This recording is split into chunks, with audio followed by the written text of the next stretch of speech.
അപ്പോൾ ഇന്ന് നമ്മൾ മുടി വെട്ടാൻ പോവാണ്. അജയുടെ മുടി വെട്ടാനാണ് പോകുന്നത്. അജയുടെ മുടി കഴിഞ്ഞ ദിവസം ഈ പന്നി എൻ്റെ മുടി വെട്ടിട്ട് എൻ്റെ കണ്ടില്ല കുളമാക്കി വെച്ചാൽ എനിക്ക് പുറത്ത് പോലും ഇറങ്ങാൻ പറ്റാത്ത പോലെ സെറ്റാക്കും. അവൻ നശിപ്പിച്ച് കളഞ്ഞു. എൻ്റെ പുറമെല്ലാം വെട്ടിപ്പറിച്ച് കളഞ്ഞാണ്.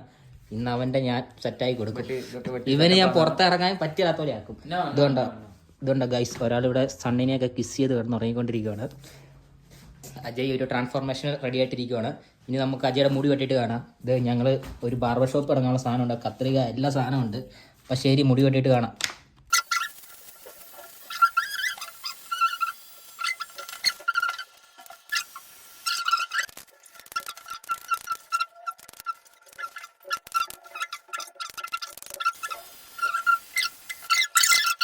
അപ്പം മുടിവെട്ടൊക്കെ കഴിഞ്ഞു. അജയുടെ മുടി വെട്ടി. അജയ് സെറ്റായിട്ടുണ്ട്. സുന്ദരക്കുട്ടപ്പനാക്കി വിട്ടിട്ടുണ്ട്. നോക്ക് ഇങ്ങോട്ട് ചെയ്താ. ആ പക്ഷെ അജയോട് പൈസ തരാൻ പറഞ്ഞിട്ട് അജയ് പൈസ തരുന്നില്ല.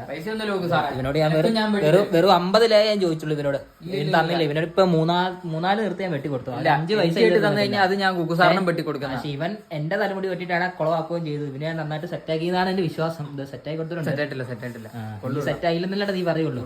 എനിക്ക് എന്റെ പൈസ കിട്ടണം. എനിക്ക് 50 രൂപ കിട്ടിയില്ല, പ്രശ്നമാകും അവിടെ. ഇല്ല, നോ നോ നോ നോ, നീ അങ്ങനൊന്നും പറഞ്ഞിട്ട് കാര്യമില്ല. അപ്പൊ ശരി ഗൈസ്, സെറ്റ്, ബൈ ബൈ.